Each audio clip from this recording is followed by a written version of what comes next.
اللهم صل على سيدنا محمد النبي الأمي وعلى آله وصحبه وسلم. قال المؤلف رحمه الله تعالى ونفعنا وإياكم بعلومه في الدارين آمين يا رب العالمين. Kata pengarang rahimahullahu ta'ala, berkata syair, iaitu orang yang merangkapkan syair, fama syi'ta kana wa illam asya' wa ma syi'tu illam tasya' lam takun lam yakun, fama syi'ta kana wa illam asya' wa ma syi'tu illam tasya' lam yakun. Kita sambung lagi tentang Allah yang maha berkehendak. Maka pengarang mendatangkan syair. Syair ialah perkataan yang ada rangkap ataupun yang merupakan bait-bait yang disusun bersalahan dengan kalam nasar, kalam-kalam biasa. Artinya, maka barang apa jua engkau kehendak,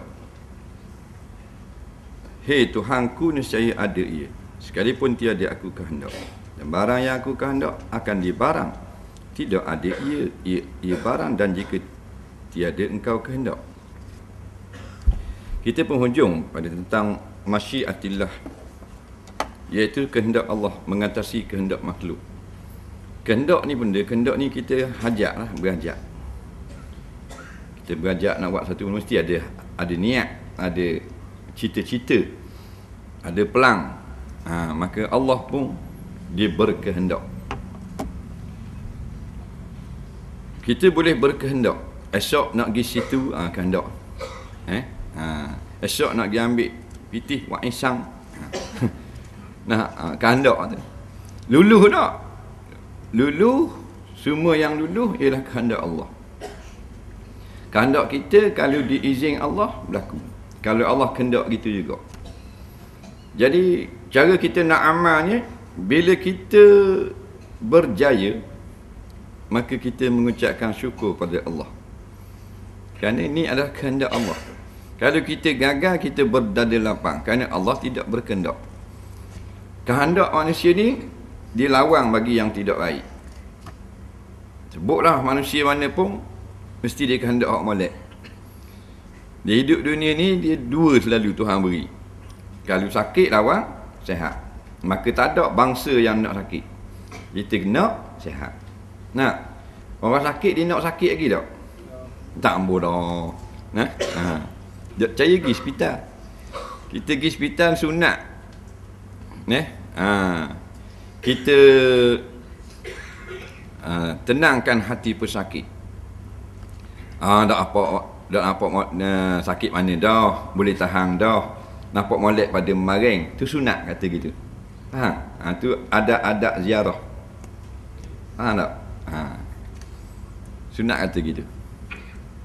Nabi ajar. Kalau teruk pun, nampak boleh tahan sikit. Bila, sebab dia sakit ni, dia berkait dengan hati. Perasaan orang sakit ni susah ke senang?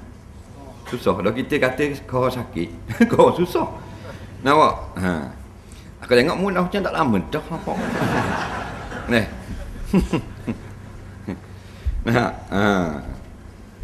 Tak pandai tu. Ada ziarah. Sebab orang sakit, fitrah dia nak sihat. Tak boleh nak sakit lagi. Doktor buat sakit lagi tak boleh. Tak ada. Doktor tanya, pak cik gila? Memang nak baik belakalah. Jadi sunat kita kata kepada orang yang sakit, nampak cerah dah sikit, nampak sihat sikit, nampak molek sikit. Tak banyak tak apa, molek sikit. Bila nampak molek sikit, senang tak hati dia? Senang tu, senang makan ubat. Maknanya kuat harapan. Kati-kati belakang apa ada mati lagi dah, tinggal mu seorang ni buat.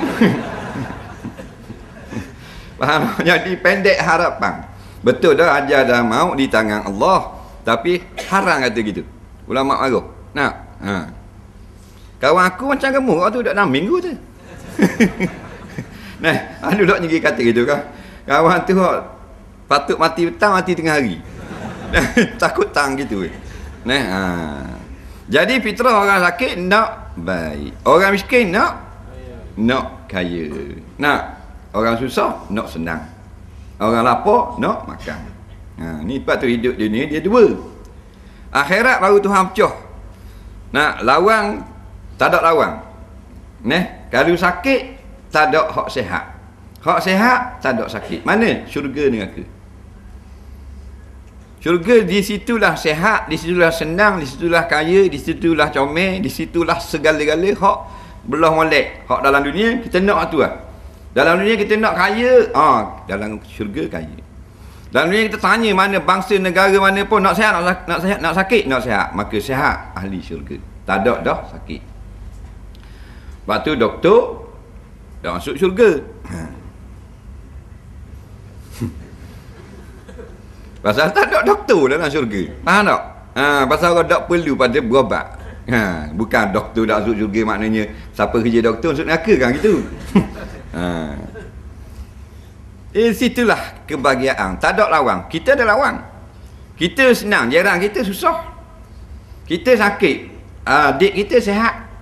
Kita miskin, abang kita kaya. Dia ada lawang. Maka lawang hak dak molek neraka. Di situlah orang sakit, di situlah orang susah, di situlah orang duka cita, di situlah orang ketakutan, lawang sifat lawang mereka.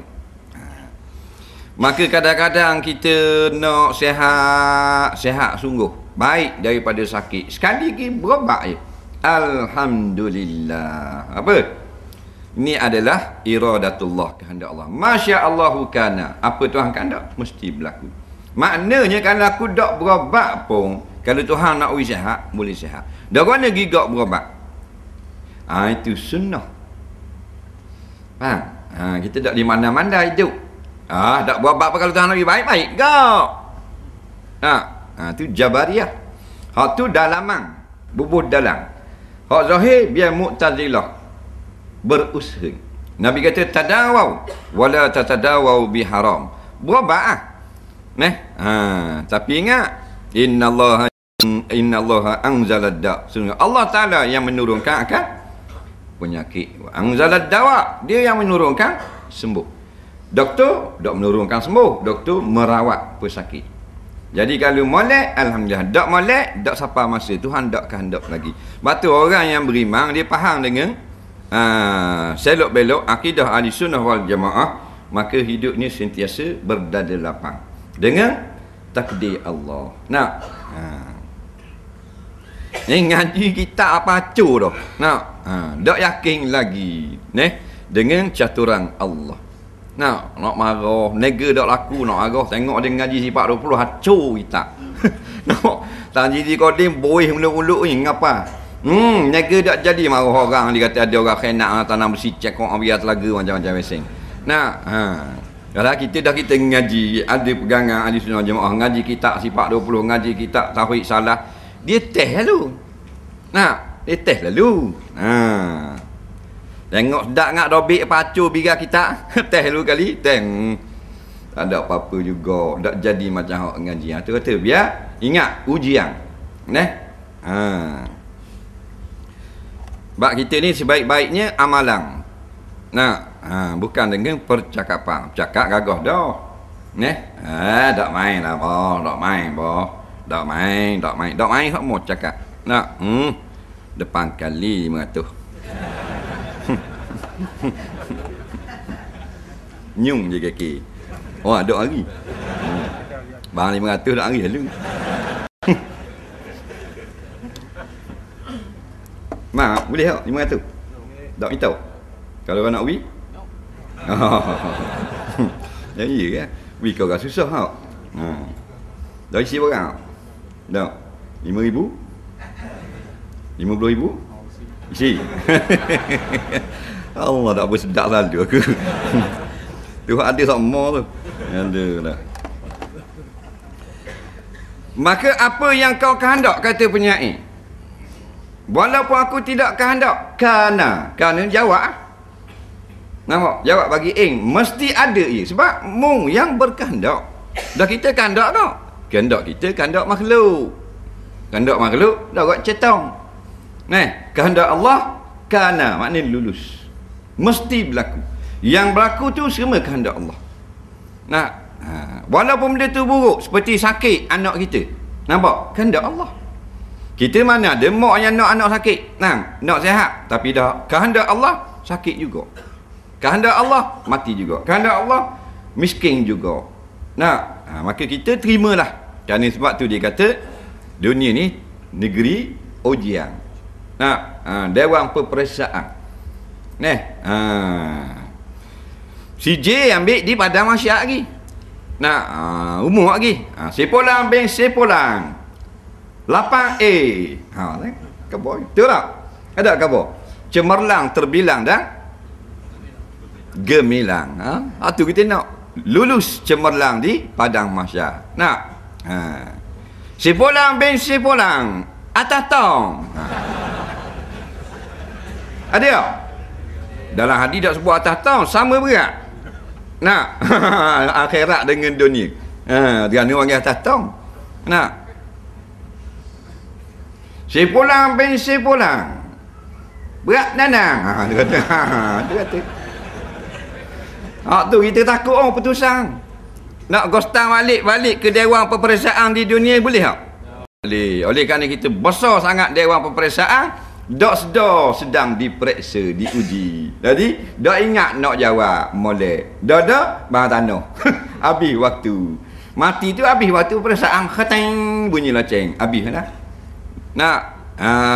Situlah turun firman Allah Taala, wa laisa lil insan illa ma sa'a, dan tiadalah lagi boleh manusia itu berusaha melainkan yang dia telah berusaha ketika dia dalam dewan peperiksaan, iaitu dalam dunia.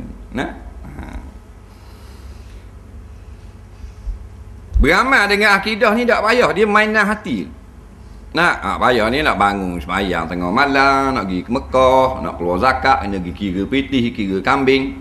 Akidah mainan hati saja. Kita berusaha tak berjaya. Masya Allah kana. Ngaji dah orang tu. Apa Tuhan kandak saja berlaku. Maknanya Tuhan tak kandak lagi aku berjaya. Tak jadi jual kain, aku jual nasi pula. Banyak bahasa. Sebab tu kau kemah tauhid, kau berlapang dada. Dulu Allah tak cukup 3-4 ribu gaji. Learning dah kerja ikut orang gitu je. Tapi seronok, rasa gembira, boleh pergi dengar orang ngajar, boleh mayang. Dah kalau mu kandak, walaupun seluruh dunia tak kandak, mesti berlaku. Tak ada dunia, pakatlah seluruh dunia mana pun tak boleh berlaku gempa bumi. Berlaku juga. Dan mana berlaku? Syikta, kau telah berkehendak. Berlaku Kemudian lagi kata matan. Yahdi man yasha wa ya'simu wa yu'afi fadla wa yudillu man yasha wa yakhzulu wa yabtali adla. Menunjuk ya Allah akan mereka yang menghendak ya Allah akan dia akan orang, dan memelihara ya Allah, dan menghapus ya Allah kerana limpah kurnia, dan menyesatkan ya Allah akan mereka yang menghendak ya Allah akan dia akan orang, dan tiada menolong ya Allah, dan mencoba ya Allah menguji kerana keadilan.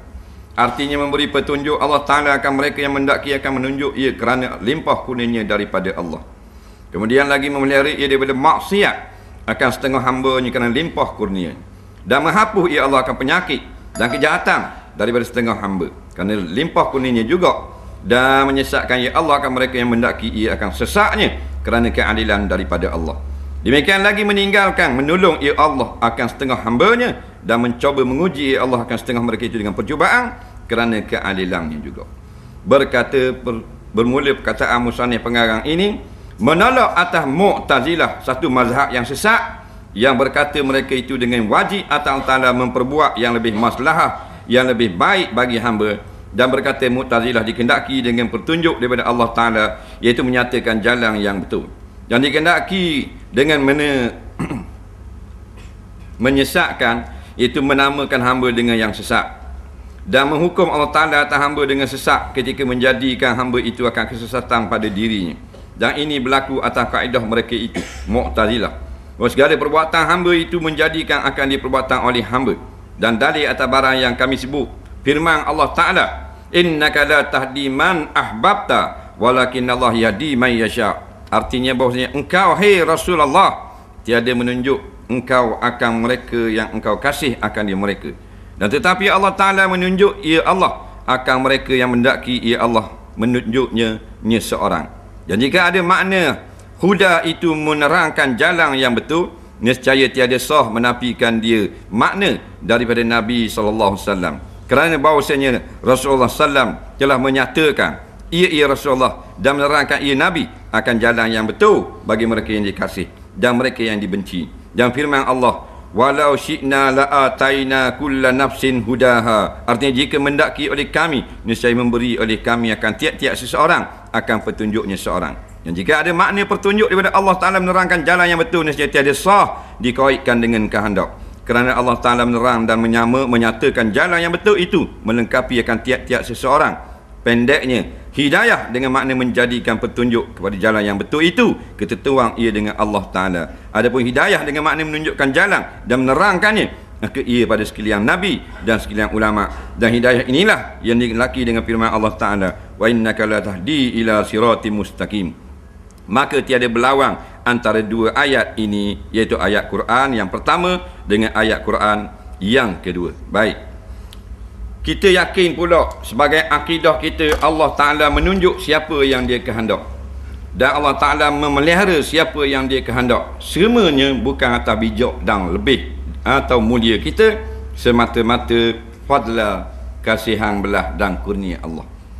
Nak Allah beri pilih kita jadi orang Islam atas kasihan belah dia, atas kurnia dia. Begitu juga dia menyesatkan setengah orang yang dia kehendak, bukan dengan sebab orang lain, tapi memang kehendak Allah. Dan dia juga yang tidak menolong setengah-setengah orang dan menguji setengah-setengah orang atas dasar kurnianya juga, dan atas dasar keadilannya juga. Kerana berlawan dengan Mu'tazilah. Mu'tazilah kata Allah jadikan hamba makhluk wajib ditunjuk jalan ini.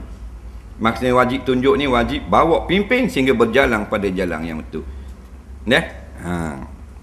Kita ngaji dahulu tidak wajib suatu atas Allah Ta'ala. Allah jadikan kita nak beza dengan hayawan, beza dengan batu kayu gunung ganang. Allah beri akal dan beri usaha ikhtiar dan peralatan untuk memudahkan ikhtiar kita. Sebab tu kita tak boleh kata zalim, Allah jadikan aku pencuri, kemudian Allah jadikan aku duduk dalam api neraka kena azab. Kerana kita dibalas dengan sebab kita yang memilih. Allah beri pilihan. Batu orang yang tidak ada peluang memilih tidak akan dibalas daripada akhirat kayak gitu. Faham? Dia tak ada pilihan. Mana nak semayang, tak boleh semayang. Sebab apa? Kerana dia tak sedar, pesang dan sebagainya. Maka orang pesang tak semayang tidak diazab di akhirat nanti. Orang yang nak buat maksiat, dia boleh pilih berhenti buat maksiat. Tak boleh pergi curi malam ni, nak pergi dengar sejid kali malam ni, Maulidur Rasul. Boleh? Boleh. Tiba-tiba dia pilih pergi curi juga. Faham? Ataupun dia pergi sejid tapi tak dengar, dia curi sepekas sejid. Faham tak? Maka dibalas dengan sebab dia yang memilih. Orang terpaksa tak. Sebab tu orang dipaksa minum arak. Dia tulis tak? Tak tulis. Orang mari nak bunuh dia, bubur pisah tekuk mu minum arak. Kalau tak minum aku tikam. Takut kita nyawa melayang, minum arak. Maka tak tulis dosa. Kerana dia tidak ada pilihan. Dia kena buat benda tu. Kalau tak mau minum, mati. Maka tak ada pilihan. Yang kena minum arak kena azab. Tak mau minum, tak apa. Nak minum boleh. Minum, kena azab. Pasal dia ada pilihan tak mau minum. Faham? Maka nampak pada yang kita dengar tadi, hidayah ada dua. Yang pertama, hidayah dengan makna tunjuk, pimpin, inilah jalannya. Yang kedua, hidayah dengan makna menjadikan berjalan sungguh pada jalan yang ditunjuk. Maka hidayah yang pertama iaitu Allah tunjuk, menunjuk dan jadi boleh berjalan pada jalan tu, Atau panggil hidayah Allah. Faham? Lain pada hidayah Allah, hidayah makhluk. Hidayah para nabi, para rasul. Hidayah para ulama. Ayat yang pertama, innaka la tahdi man ahbabta walakin Allah yahdi man yasha. Kamu tidak boleh wahai nabi menunjuk walaupun pada orang yang sangat mu kasih. Tak boleh tunjuk. Tapi Allah boleh tunjuk siapa yang dia kehendaki. Nampak-nampak macam bercanggah. Pada ayat ni kamu tak boleh menunjuk wahai nabi. Tapi pada ayat yang kedua, innaka la tahdi ila siratim mustaqim. Kamu wahai nabi sesungguhnya menunjuk pada jalan yang benar. Dua ayat nampak nampak berlawang, nampak bercanggah. Tak bercanggah. Lepas tu serah pada ahli tafsir. Bagian mozaik kena panggil tukang mozaik. Dia reti tidak balah juga. Tak kena rasa mozaik ni pasang gini, ni pasang. Kok ni rasa. Dia balah dua orang. Tukang tu kaki urut titir dengan maidang. Balah pasang mozaik. Jadi tak kena belaka. Dalam warna panggil tukang mozaik. Maka ayat ni kalau kita tengok, warna berlawan ayat Quran. Memang kita wadah. Kita pun tafsir dirilah. Bahan-bahan kali ayat ni, rasa ayat ni tak boleh pakar dah ayat ni. Tafsir diri lah.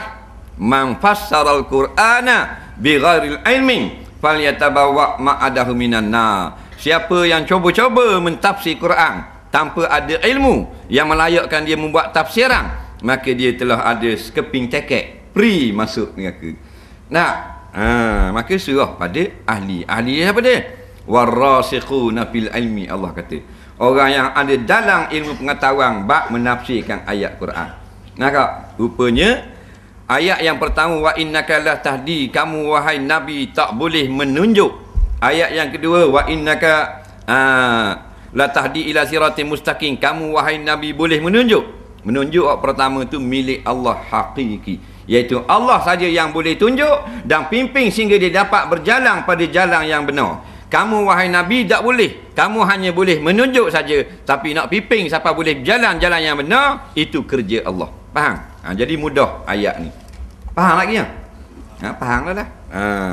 Maknanya kalau dan Allah tunjuk, pakai juruh lah, pakai molek. Tapi kalau nabi tunjuk, ulama tunjuk jalan saja. Ikut belum tentu. Faham? Tengok pok dara dia. Pok dara nabi. Apa dia? Abu Lahab ke Abu Jahal?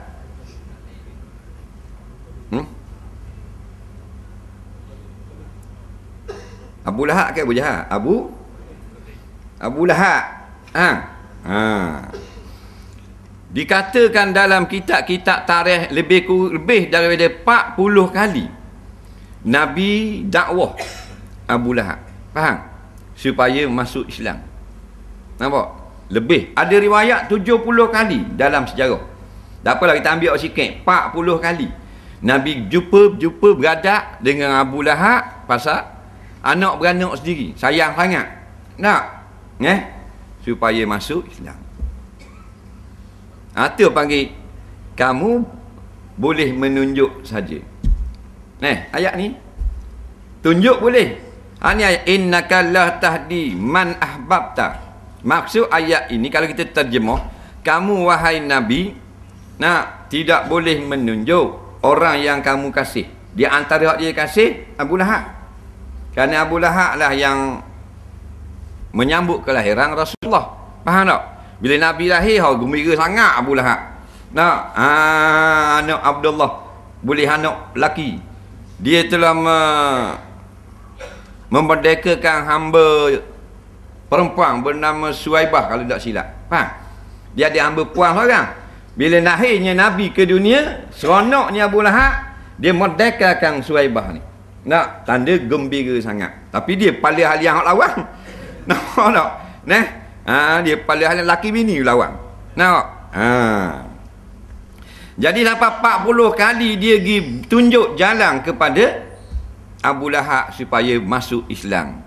Maka balik pada ayat ini, innaka wahai kamu wahai nabi la tahdi, kamu tak boleh tunjuk, maksudnya kamu boleh tunjuk. Ayat ni makna Kamu wahai Nabi, boleh tunjuk ke Abu Lahab jalan hidayah, jalan yang benar, jalan yang selamat. Nampak? Tapi kamu hanya boleh menunjuk, kamu tak boleh buat dia berubah, berjalan di jalan yang benar, melainkan Allah. Walakin Allah yahdi man yasha. Allah saja yang boleh tunjuk dan pastikan berjalan pada jalan yang benar. Faham lagi situ? Tak faham tanya, tak tanya faham. Maka matilah Abu Lahab dalam keadaan kafir ke beriman? Kafir. Ini setengah pada man ahbabta, orang yang kamu sayang. Pasal anak beranak tak berjaya juga, menunjukkan hidayah hanya tunjuk saja jalan yang benar. Inilah hidayah para nabi, para rasul dan ulama-ulama, tutup guru, ustaz-ustaz, kiai-kiai, tok imam, tok bilal, duduk pesan ke orang benda baik. Tapi orang boleh jalan ke tak? Dengan izin Allah. Tapi dah Allah tunjuk. Kafir laknatullah, sembah berhala dari pagi, daripada muda sampai ketua. Masuk Islam molek-molek ada.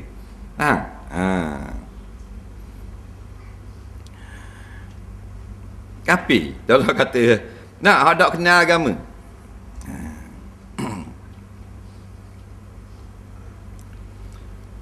Cat Stevens orang kenal belaka, Cat Stevens. Masuk Islam. Nama dia? Yusuf Islam. Ada seorang lagi. Nama dia Peter Sanders. Peter Sanders ni dia juru gambar profesional. Tahun 70-an dia juru gambar rasmi bagi kumpulan Who. Tahu tak kumpulan Who? Kumpulan Who, Rolling Stone, kalau buat konsert apa semua dia ambil gambar. Hebat dah. Bukan hak lelaki barat main Kuala Besu. Rolling Stone apa? Bintang dunia belaka, band kegiran dunia. Dia juga ambil juru gambar rasmi dan beberapa orang bintang rock. Dia rock rock tak ambil. Tu Peter Sanders. Kemudian dia masuk Islam. Dan sekarang dia terkenal di antara fotografer muslim yang terkenal di dalam dunia. Dia merantau seluruh dunia sekarang, ambil gambar Islami, ambil gambar orang Islam. Pergi di Indonesia ambil gambar pondok, ambil gambar orang duduk zikir. Dia publish dalam buku, dalam website. Dia pergi di Afghanistan, ambil gambar orang Islam, pergi di Mekah, pergi di Morocco. Dan dia ambil lagi gambar-gambar artis di Amerika, tapi artis yang masuk Islam. Artis-artis terkenal bintang rock masuk Islam, dia ambil gambar. Daripada dia masuk Islam dengan sebab kamera. Tapi Allah yang menunjuk. Faham tak? Dia ambil gambar. Dalam kafir tu dia dibenarkan oleh satu kerajaan Arab untuk ambil gambar orang semayang. Ambil gambar orang semayang. Pas sejid tu dia tak mayang lah kafir. Ambil gambar orang mayang. Akhirnya dia tengok gambar. Dia tengok ketenangan ada bagi orang yang beribadat. Masuk Islam. Betul tak? Jadi kita tengok ambil gambar tu.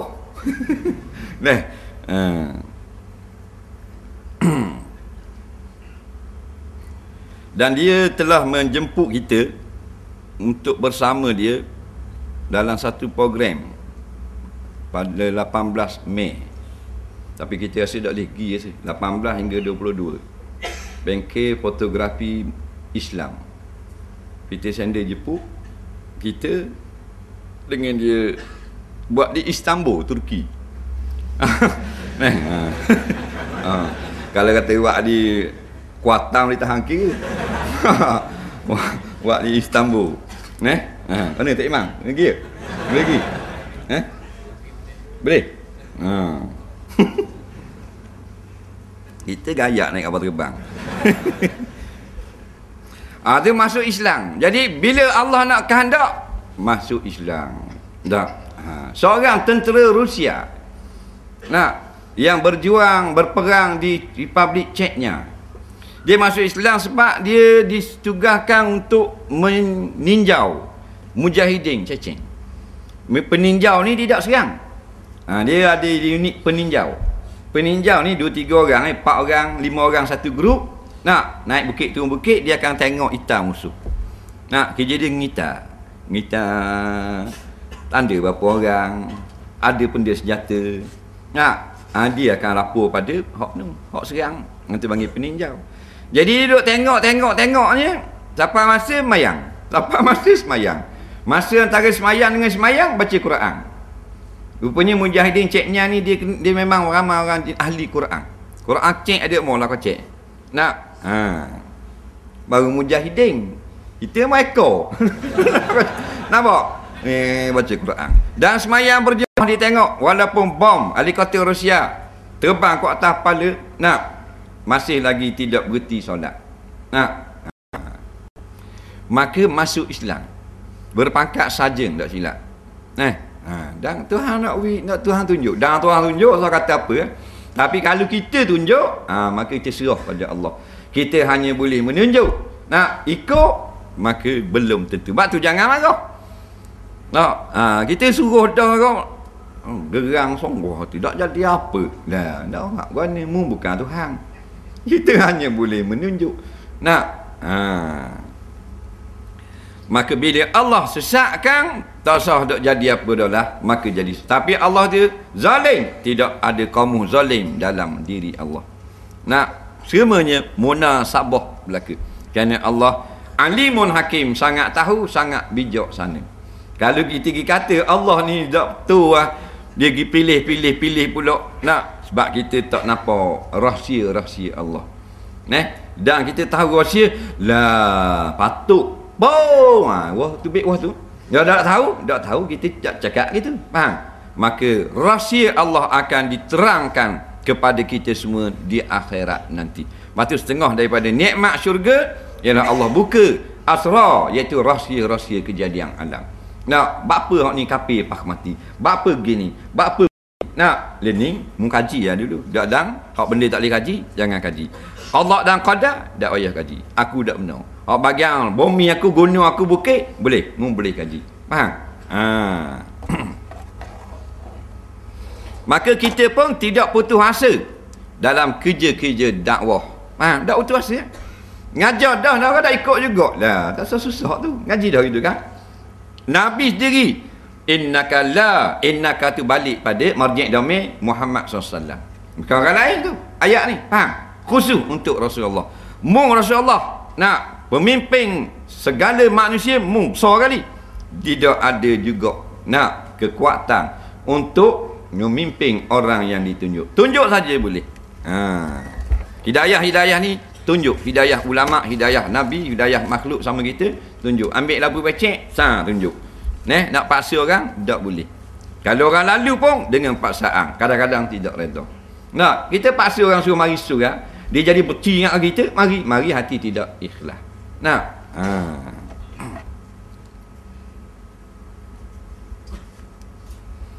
Dan matang seterusnya wa kulluhum mutaqabbilun fi masyiatihi, mutaqallibun macam wa kulluhum mutaqallibun fi masyiatihi baina fadli wa adli wallahu a'lam. Kita tengok soalan.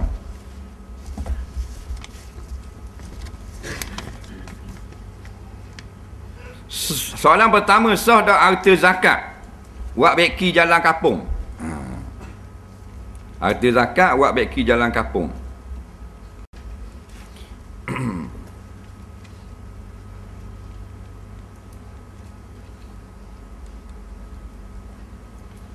Jawabnya ku atas asnah mana harta zakat nak bagi jalan kampung. Atas asnah fakir miskin tak kena. Boleh tak bagi jalan? Tak boleh. Dia ada harta lain. Sebab itulah selain daripada zakat yang wajib dipanggil derma. Kita menderma, kutip derma, bersedekah. Dan ada harta-harta, kata fatwa ulama'-ulama', harta yang haram, tapi bukan harta orang, daripada muamalat yang tidak sah, seperti bunga dalam saving account. Boleh kita dermakan untuk maslahat orang awam. Duit-duit haram ni boleh guna untuk buat jalan raya, buat tandas, hak orang ramai guna, buat jambatan dalam kampung. Hak zakat asnah di lapang dah sebut di dalam Quran.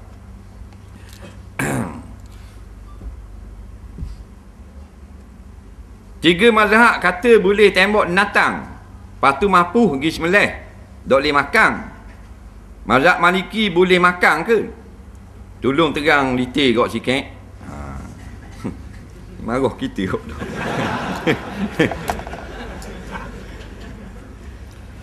Banyak lagi dia dengar tak faham molek tu. Terang dah tapi tak faham. Dalam masalah memburu binatang, semua mazhab boleh memburu binatang. Tak ada mazhab kata tak boleh. Yang khilaf ni masalah mati dengan tembakan senapang. Mazhab Maliki saja boleh makan tanpa sembelih jika masa menembak niat sembelih.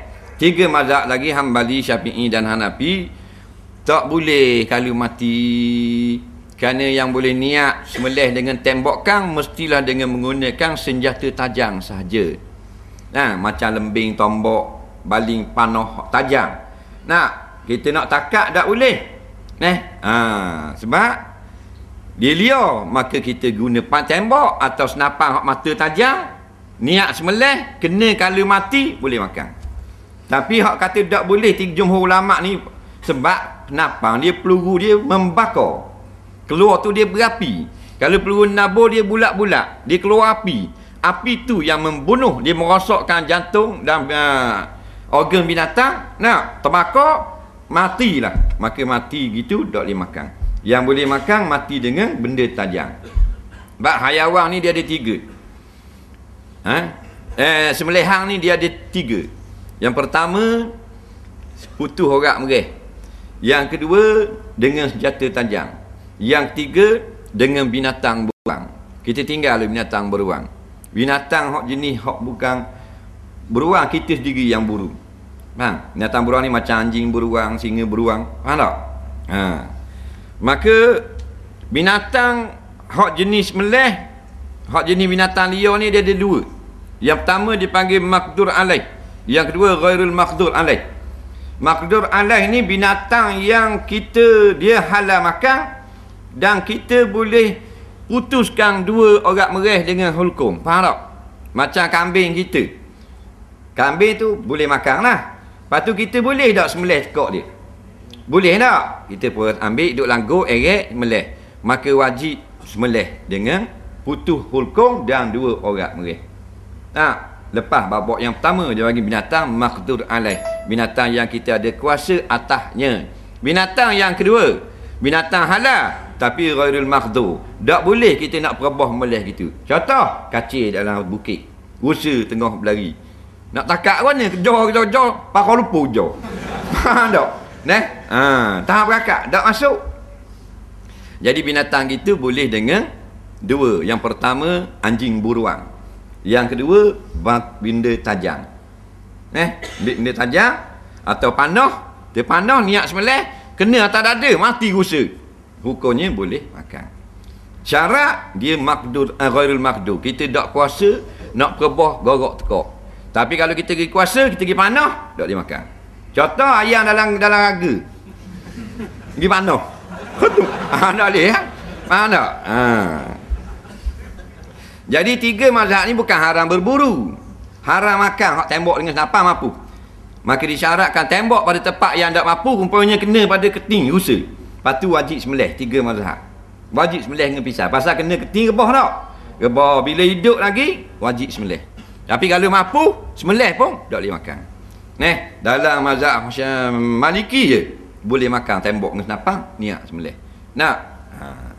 Soalan seterusnya. Pok dara saya mati, tak ada anak. Lepas tu boleh tak saya ambil 300 ya, awak kira awak gitu gini. Lepas tu duit-duit tu saya bagi ke adik-beradik saya. Orang lain ada lagi, tapi saya tak berilah. Berat nanamu ni. Harta mesti bagi kepada waris. Waris orang yang boleh makan harta dia. Walaupun dia tak ada anak, dia ada adik-beradik. Dia ada ibu bapa contohnya. Faham? Kena bagi waris. Jangan main ambil itu. Dia kata ambil guna buat urusan. Urusan tu boleh ambil. Contohnya uruh mayat. Uruh nak pergi panggil, nak pergi ambil mayat. Contohnya mayat ada dengung nak pergi ambil. Tak ada orang nak pergi ambil, pergi dengan kereta dia. Minyak 30. 30 tu boleh ambil. Mari 30 tu baru bagi saka. Nak? Soalan seterusnya.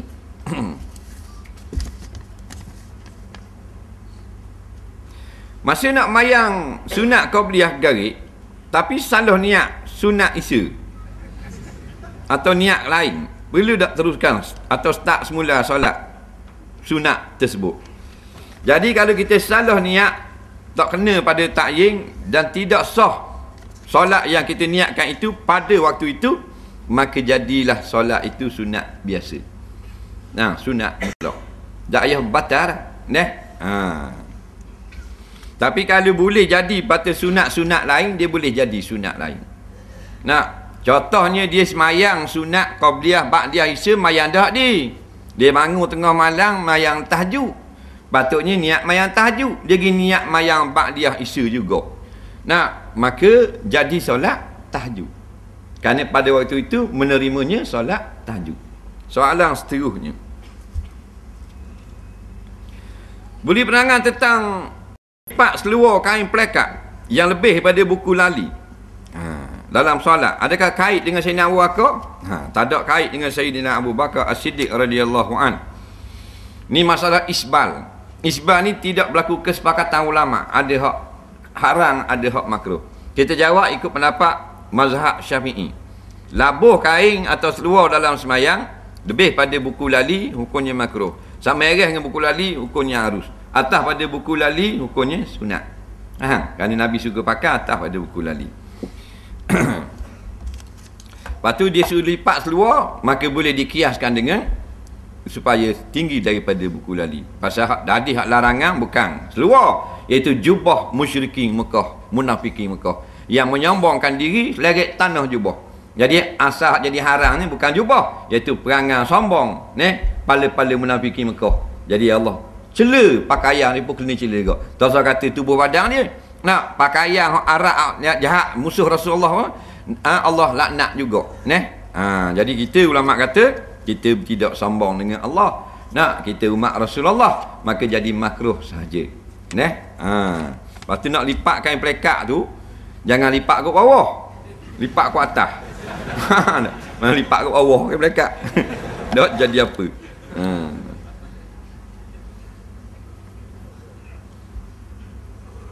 Apa hukum tepuk sirih dijadikan hantaran dalam majlis tunang dan kahwin? Bukan tepuk. Tepuk sirih. Faham? Bukan tepuk. Jawabnya, apa tujuan nak kita atau tepuk sirih tu? Tujuan kerana adat. Kalau adat tak boleh. Kerana adat ini asal daripada adat Hindu. Atau sirih ni kerana maknanya dia ngatain puang memang makan sirih. Jadi boleh. Nampak? Jadi adakah mengatain puang makan sirih? Tak, ikut adat-adat saja. Jadi kait dengan adat agama lain tak boleh. Jadi janganlah adat agama lain. Bukan kata tak boleh. Segala-gala banyak lagi benda tak boleh. Atau jang, atau kasut. Banyak benda kan boleh. Buat payung, mesinnya, bawa. Tak ada masalah pun. Tapi kita nak tebang juga orang larang.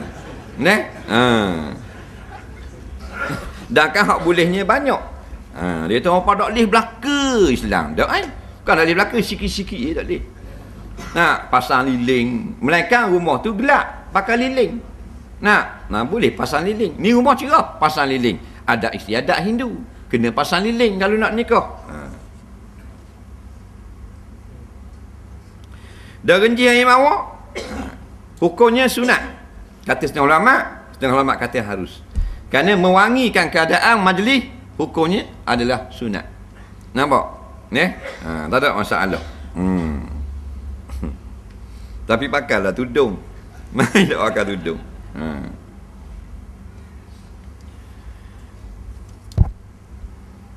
Tak ada masalah. Pasal hukumnya mewangikan majlis. Ambil air mawar, kan dia wangi kan? Inji nak suruh wangi. Nak suruh wangi boleh. Pasal mewangikan orang yang hidup boleh tak? Boleh. Mewangikan kain kapang boleh. Mewangikan mayat boleh. Mewangikan kubur tak boleh. Faham tak? Tapi kalau ulama kata kalau bau mayat tu busuk, kita letak benda-benda yang wangi, baru boleh. Tapi kalau mayat, kubur tu tak busuk, saja kita mewangikan kubur, tidak boleh. Faham?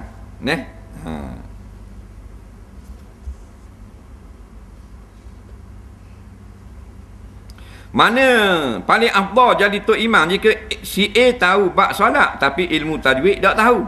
Si B tahu ilmu tajwid tapi tak tahu ilmu solat. Dua-dua tak afdal. Kerana nak jadi imam ni dua, ilmu fiqh dan ilmu membaca Quran. Quran lagu mana dia qari, ya, mesti dia kena qari. Qari ada dua, qari musawaqah, qari fiqh. Qari fiqh, bukan qari musawaqah. Qari musawaqah boleh buat macam-macam lagu, sedap. Macam kita ngaji tu. Qari lambat tu imam, qari fiqh dia panggil. Qari fiqh benda membaca dengan betul walaupun tak sedap. Faham tak? Baca tu biar betul saja. Tu qari fiqh. Jadi dia kena qari, mana dia boleh baca dengan betul 4 rukun qauli. Pertama takbiratul ihram, yang kedua Fatihah, yang ketiga tahiyat, yang keempat salam. Pak ni dia boleh sebut dengan betul, dia adalah qari dalam bab semayang. Walaupun orang dah ajak dia masuk qari dalam bab musawaqah, pasal dia reti pak tu saja. Tapi kena tahu pula hukum-hukum fiqh. Mana rakaat mana dia ni tak tahu hukum hakam. Dia tak tahu, dia pandai baca Quran tapi tak tahu rakaat dulu ke sujud dulu. Dah jadi belaka.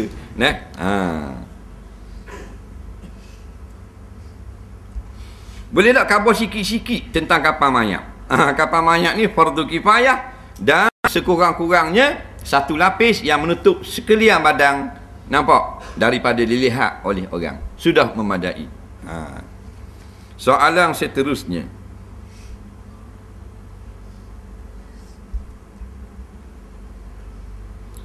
Sebab apa lepas solat fardu sunat saya tak rasa seronok, tapi lega je sebab terlepas daripada tuntutan.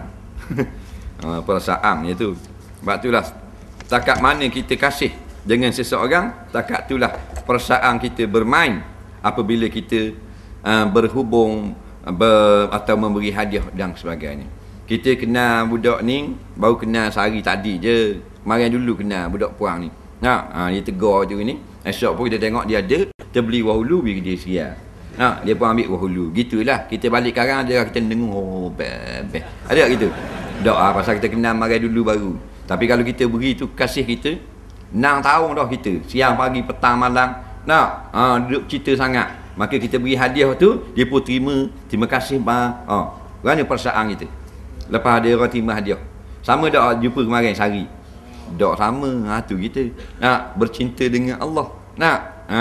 Atau qada mana kasih kita.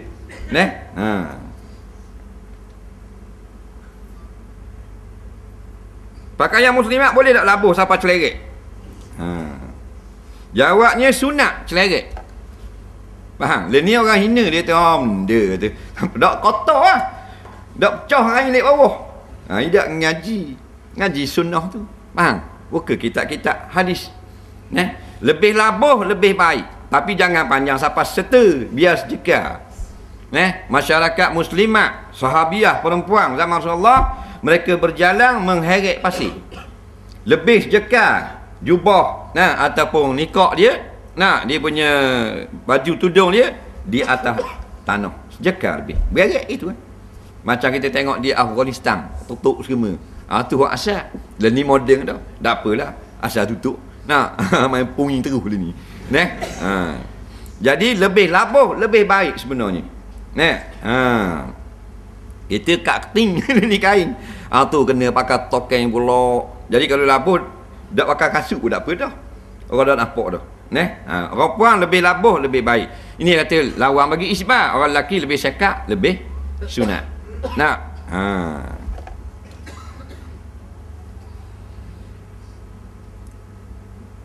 Kita nak lekat sikit ilmu dalam kepala kita. Benak sangat nak buat guna.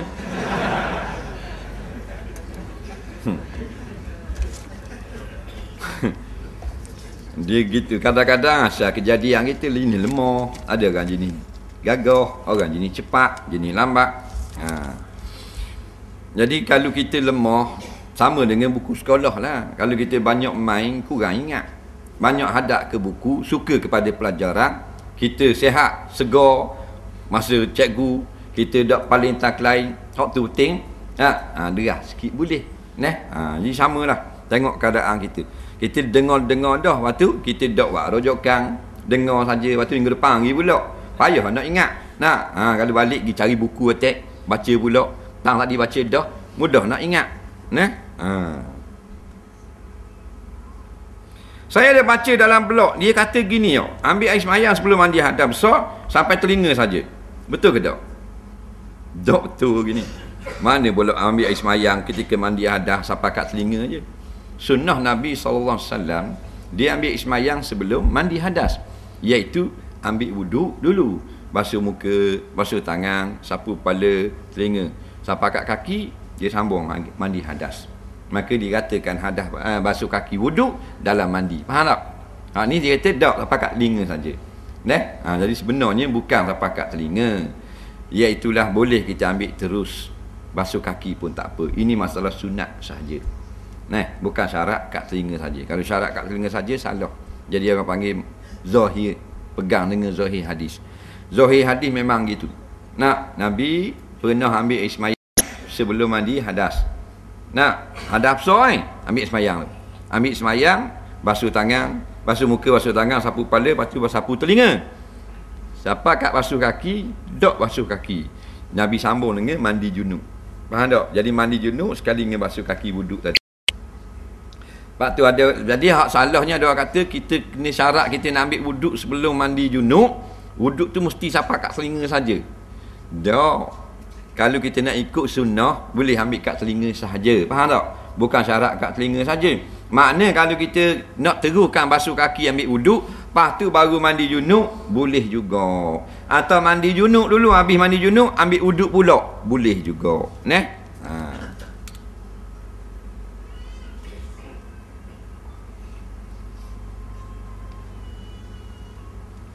Air semayang kita ambil sebelum mandi hadas besar tu, sah tak kita buat semayang? Tak sah.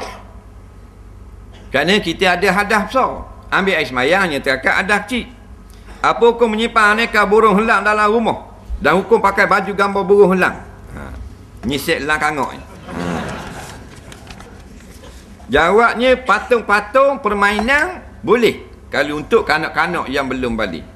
Tapi kalau perhiasan tak boleh. Patung mainan anak-anak kita tak boleh bubuh lagabok jadi perhiasan. Hukumnya haram. Ia hanya diharu untuk bermain. Lepas main bubuh dalam raku, lepas main bubuh bawah katil. Waktu dibenarkan. Walaupun besar patung dia. Dia main tu patung besar. Besar pada ayah dia buat main. Tapi oleh kerana dia kanak-kanak, diharuskan. Soalan seterusnya. Apa hukum kita tahan ngatuk malam-malam? Dosa tak? Tak dosa lah. Mungan tahan ngatuk mana kerah lah mata mu. Yang dosa ni kita sengaja tidak tidur hingga menyebabkan jadi sakit dan mudarat. Situ baru haram. Kalau bor kata jadi ngatuk aja, tidak haram lagi. Soalan seterusnya. Saya kerja outstation dan syarikat saya bayar saya 140 sehari untuk makan dan hotel saya. Start kerja pukul 8 sampai pukul 5. Saya balik dah tidur hotel. Saya pergi awal dari rumah sampai tempat kerja outstation pukul 8 juga. Soalannya salah tak saya balik dah tidur hotel? Majikan dia suruh dia buat kerja di luar, Kuala Lumpur katakan, atau kau di mana-mana lah. Mu kena kerja Kuala Lumpur seminggu. Hotelnya, hotel ni majikan beri. Dia kerja lah pukul 8 sampai pukul 5. Tapi tak tidur hotel. Faham tak? Dia pergi balik tidur di rumah. Rupanya dia ada bini seorang lagi Kuala Lumpur.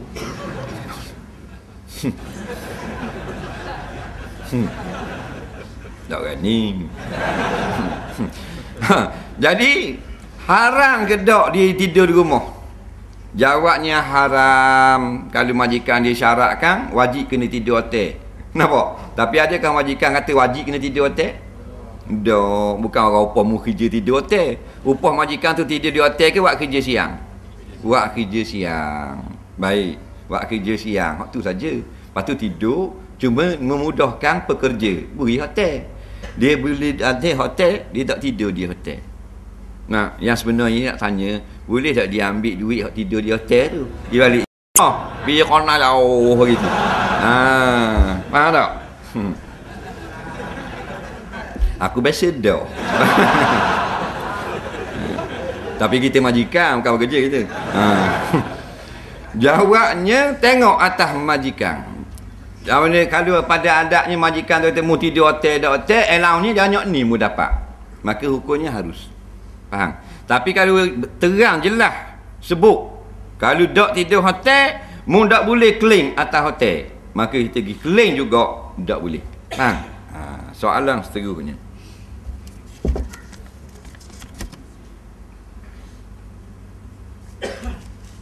Sah tak solat kalau baca selawat dalam tahiyat dalam keadaan kita nak bangun naik dah. Kira masa selawat tu dok dalam keadaan duduk. Ada dulu saya rajin buat gini. Nak cepat sungguh. Bodoh pula rasa dia ni. Jadi dia ni dalam diri baca tahiyat awal. Nak. Orang dalam duduk, dia dalam bangun kita tahiyat tau. Dalam bangun kita asyhadu alla ilaha illallah. Memang bodoh sungguh kan? Jawabnya tahiyat awal dikira luput tahiyat awal. Kerana syarat sah benda yang sunat itu tahiyat awal mesti dibaca di dalam duduk. Maka dia telah bangun, maka tahiyatnya tidak ada pahala.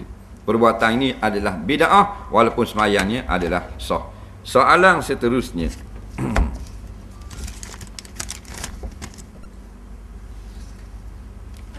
Macam mana nak bezakan celok ismi, celok yang Nabi guna dengan celok lain? Apakah ciri-ciri celok ismi?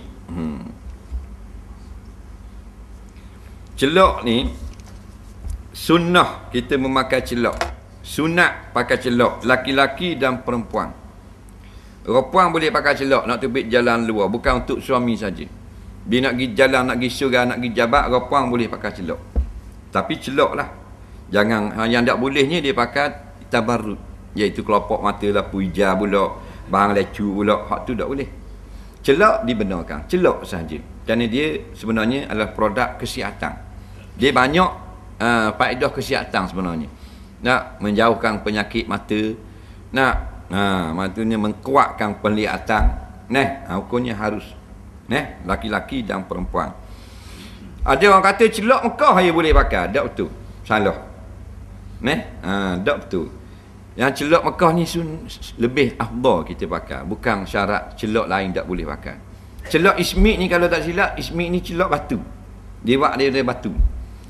Zaman dulu ada di Mekah. Kalau lening, hak di Mekah tu bukan hak barang Mekah. Dia barang Morocco, barang India, barang Iran. Dia panggil celok ismik daripada batu yang dihancurkan. Celok ismik. Celok lain pun boleh pakai, celok-celok moden. Dia ada hak kalih air. Hak kalih air orang kata haram pakai, dok haram. Celok moden ni jenis macam dia jenis getah sikit kan. Hak pakai peng dia, dok haram pakai. Dia cuma dia kalih air. Air kita ambil wuduk, dia kalau ke atas kulit luar ni dok kena kulit, dok sah wuduk. Maknanya bukan haram pakai. Boleh pakai tapi tak nak wuduk kena buang. Celok ismik ni dia abuk. Dia pakai batang tu, abuk tu saja. Dia kali dia air resap masuk dalam. Bila kita ambil wuduk memang dia kena pada pangkal mata. Itu saja. Soalan seterusnya.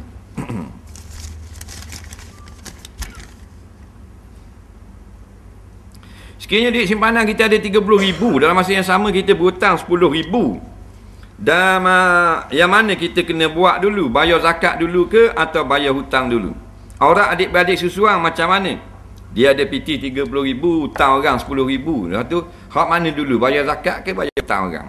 Jawabnya daripada duit 30,000, ditolak dibayar zakat. Tapi bayar zakat tak masuk jumlah yang nak bayar hutang orang. Itu maksudnya. Jadi daripada 10,000 tidak dikira zakat. Kerana itu hutang orang. Daripada 20,000 tu kena kira 2.5% untuk membayar zakat. Bukan masalah mana dulu, kena keluar belaka. Hutang orang kena bayar 10,000, baki 20 tu kena ambil zakat daripadanya. Kerana dia adalah simpanan yang telah genap haul dan cukup nisab. Orang adik-beradik susuang, hukumnya sama juga dengan adik-beradik tu. Kerana dia susuang ni menjadikan macam tu. Nah, jadi kalau kata mak saudara susuang dengan mak saudara betul, maka aurat dia hak mak saudara susuang tu buang ayat susuang belakang, jadi mak saudara. Kaedah nikah kita juga, kaedah aurat pun sama juga. Boleh kahwin ke tak dengan mak saudara susuang? Nak tahu boleh kahwin ke tak? Siapa dia? Apa ni? Mak saudara susuang. 3 perkataan tak? Kaedah ulama ajar. Buang hak kediang susuang. Tinggal mak saudara. Mak saudara boleh kahwin tak? Dapat jawapan. Tak payah tanya, jawab dia senang sekali. Gitu juga dengan masalah aurat. Aurat ni gua mana? Anak saudara susuang. Buang susuang, tinggal anak saudara. Aurat gua mana? Pusat dalam lutut. Faham? Soalan seterusnya.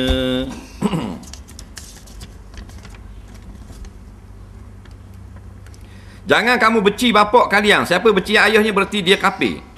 Maksud yang benci hak pasien gana pula. Kalau ayah ni jenis dak semayang dah, buat perkara yang tertangang dengan syariat, tak apa dak kalau dia benci.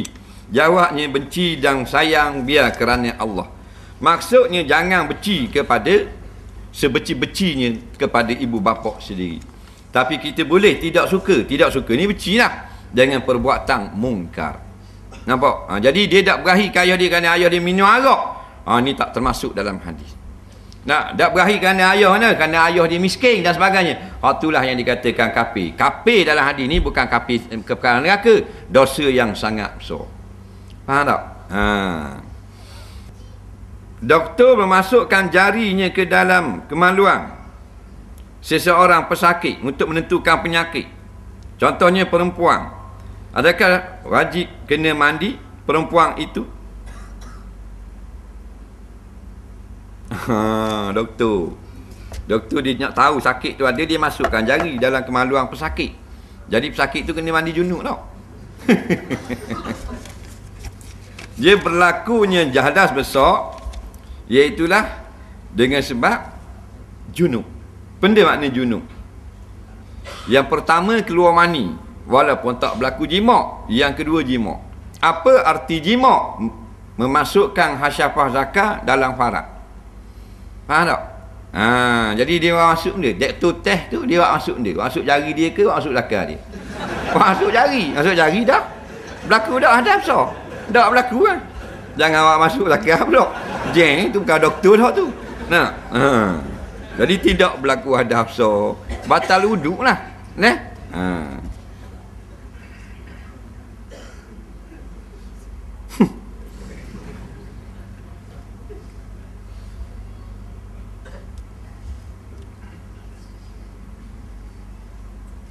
Allah kata tak dosa orang yang buta, orang pincang, orang sakit tak keluar berperang. Jadi sekarang ni wajib dah mereka ini keluar berpolitik menegakkan Islam. Jadi sama saja dengan ayat. Jadi bila Allah maafkan bagi orang yang uzur pergi berperang, maka orang yang uzur juga dimaafkan dalam gerak kerja dakwah ataupun menegakkan Islam. Dia orang uzur. Faham?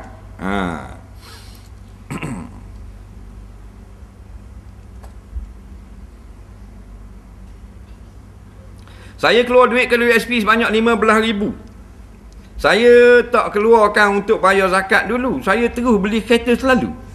Bagus. Adakah sekarang ni saya kena bayar balik?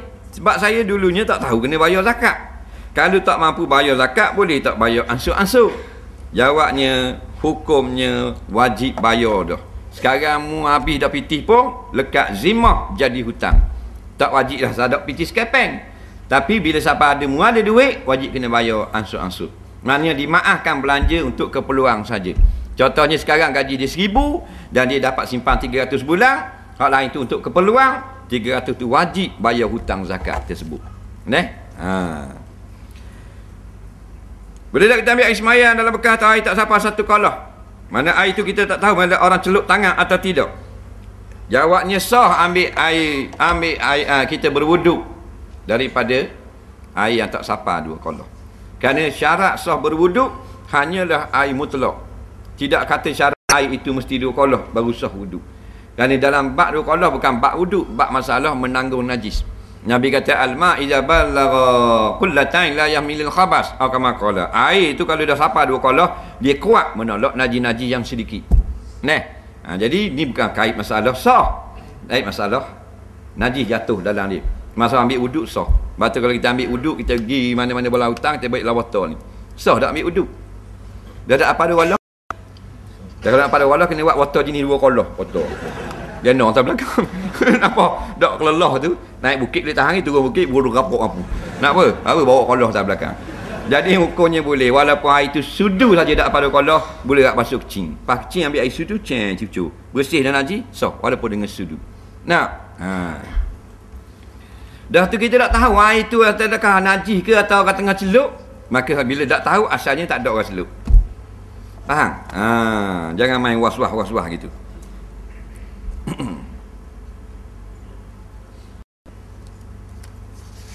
Soalan seterusnya. Ibu saya suka burukkan anak-anak kat orang ramai.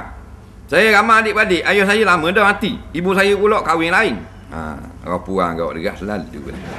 Tiap kali salah seorang adik-adik saya kahwin, ibu saya mesti burukkan anak-anak pada keluarga mertua. Baru ni anak saudara saya pula bertunang. Jadi kakak saya jeput jugalah mak ni pergi. Takut bila dah ajak, takut berasa hati. Bila siapa di rumah orang bertunang, dia cerita juga habis buruk-buruk orang. Habis kami sekeluarga dapat malu.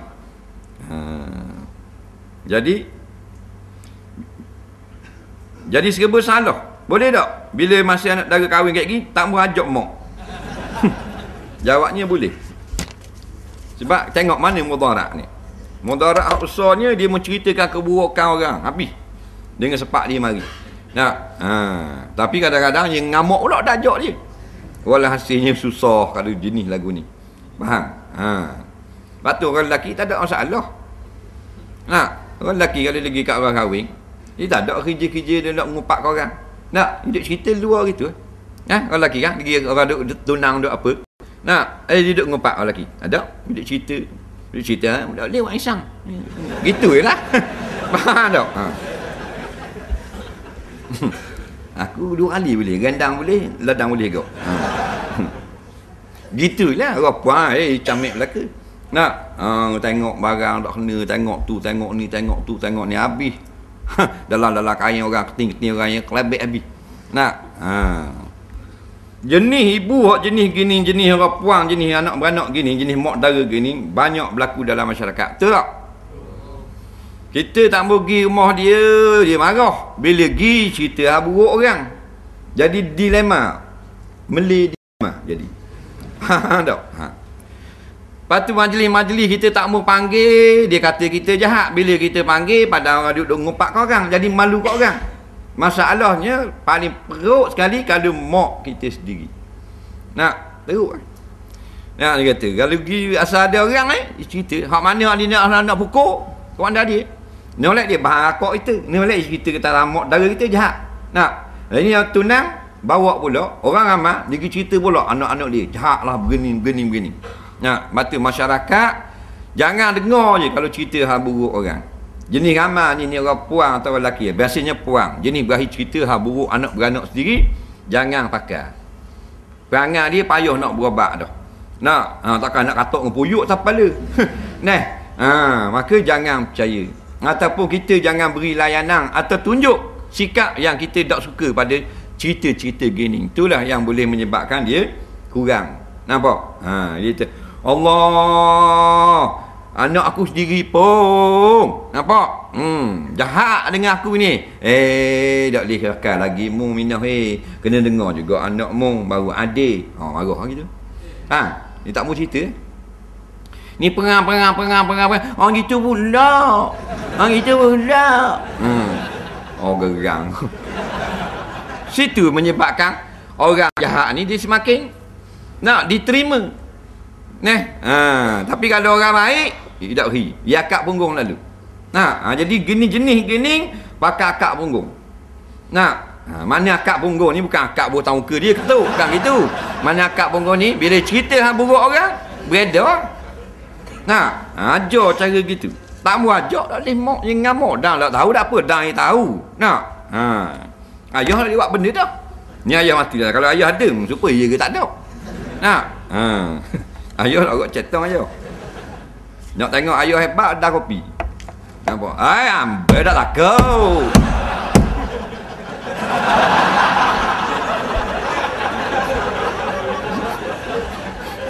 Kedai kopi. Nampak? Perang bagian teh Hazor. Asyik dia. Slow. Sembang jangan. Bini takut aku. Dak anggih, dak kuit gitu. Tai. Bayar. Lagi ni lama.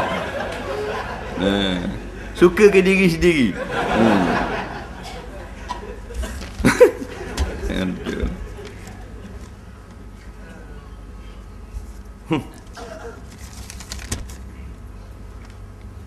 Saya ambil wuduk bila azan solat Zuhur. Lepas habis azan semayang, apakah yang perlu saya lakukan? Solat sunat wuduk, solat tahiyyat masjid, solat sunat sebelum Zuhur. Jawabnya solat sunat wuduk. Kalau kita nak ambil afdal dulu. Lepas tu solat sunat sebelum Zuhur. Kalau kita nak mamadin dengan solat sunat qabliyah Zuhur. Dah solat tahiyyat, solat wuduk tu jadi tahiyyat masjid dah. Faham? Soalan seterusnya.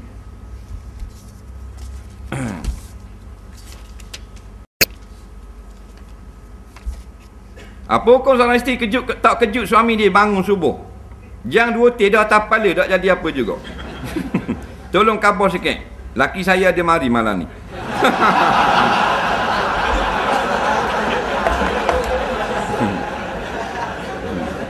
Apa dia? Allah Rabbi, memang dah tidur lewat, bangun payah dah. Jawabnya tak wajib atas isteri. Sunat kita bangunkan suami kita sendiri. Kerana dia tidak tanggung kita yang tanggung dia. Asalnya suami yang wajib kejut isteri dan anak-anak. Kerana kita akan disoal daripada isteri. Isteri tak akan disoal daripada solat suami. Faham? Jigu hai ya.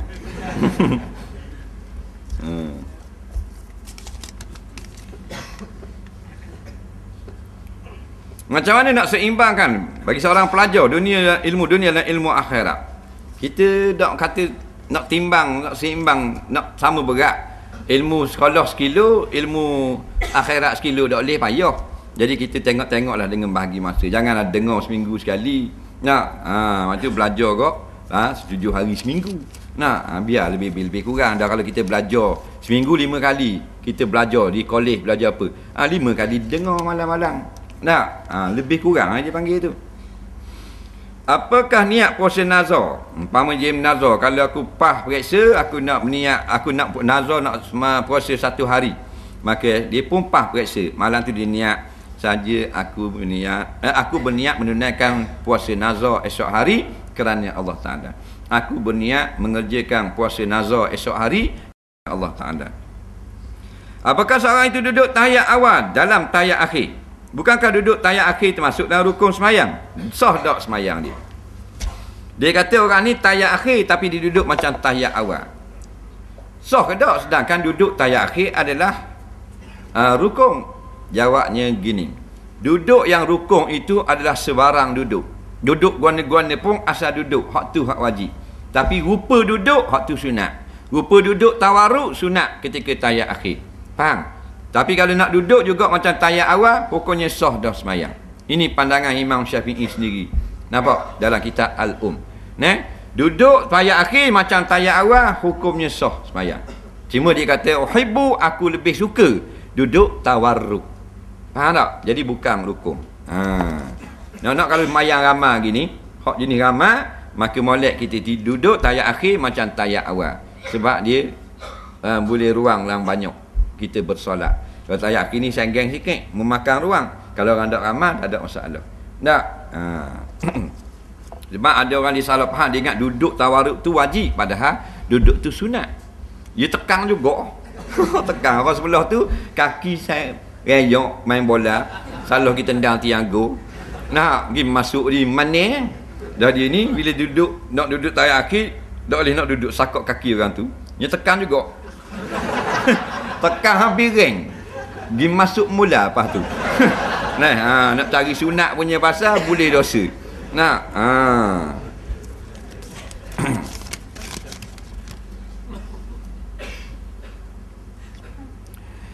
Hukum lembu kambing, pakat lepas lepas tu pergi makan, masuk makan pokok orang pula. Guna hukum kambing itu.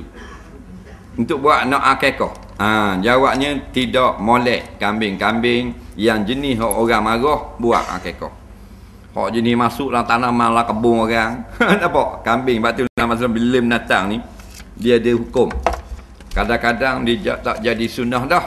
Dia jadi punah. Tuang kambing boleh dosa. Nak masuk kawan tu baru beli bunga pasal tani. 15 ya sepasu tu. Nak habis 5 pasu lecing. Siap pakai bunga tak? Atau tanduk kambing. Mana? Dah konyok habis 5 pohon lekat sakut atas tanduk se. Nah, dah 5 kali 5 apa? 25 riyal. Wajib tuang kambing kena bayar. Kambing tak wajib bayar. Faham tak? Pasal kambing mana sekolah tak reti kala. Nak bela kambing tak tuang order ke kambing. Kambing naik atas kereta tengok. Kambing naik atas kereta. Awak tu baru beli. Pro 2 wiba. Balik. Bini gantung pagoy. Abang balik. Lah baru sampai. Mana-mana dah naik orang dekat urut. Nak beli bau gelepar bini. Masuk ni. Tu lelaki dia naik mayang juk ni. Wiba juk. Allah ke ngak. Esok habis. Cabut side mirror. Nak bawa kami 2 ekor. Kami duduk atas. Mana? Duduk air pula atas cermin. Wiper cabut dah pula. Jawabnya wajib tuang kambing kena ganti. Tak? Tuang kambing kena ganti. Dalam hukum syarak naik mahkamah mana pun kena ganti. Faham tak? Melainkan dia pergi parking dalam gok kambing. Maka tak kena ganti. Nampak?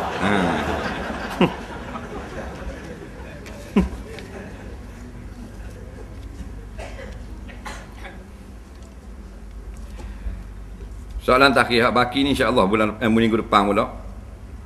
Apa hukum? Saya merasa pelik orang zaman sekarang. Wanita hanya tutup aurat di luar rumah, sedangkan dalam rumah tak tutup aurat.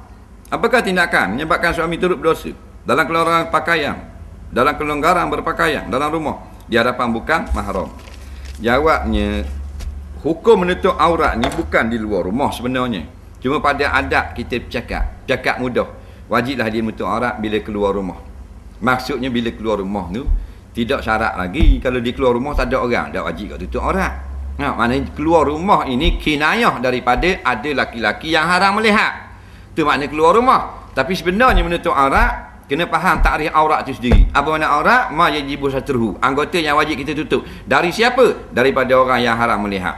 Sama ada orang yang haram melihat itu di luar rumah atau dalam rumah. Jadi kalau dalam rumah ni yang berlaku. Bila keluar rumah nak pergi dengar tu ni akan tudung. Bila orang mari rumah tak akan tudung. Iwak akan sisik gitu dapur. Walaupun tak duduk sebelah, tapi duduk kau sampai kat pintu dapur. Duduklah Pak Mak weh. Tak akan tudung dah. Pasal apa? Di rumah dia kira. Ini salah faham. Maka dia hak aurat. Jadi haram dah situ. Jadi jangan buat gitu. Tutup aurat ni bukan mesti di luar rumah. Cuma pada adat orang kata di luar rumah. Padahal luar rumah kalau tak ada orang tengok haram tak? Makruh saja. Makruh keluar rumah. Walaupun bini kita nak pergi pasar lanjang bulat, tak haram. Pasar jual, laki dia jual. Lepas tu tengah jalan ada orang duduk pula tu 2 orang. Haram tak? Tak haram. Abang beli saya Ustaz. Tak apa-apa. Pasal apa nak kawan makna aurat.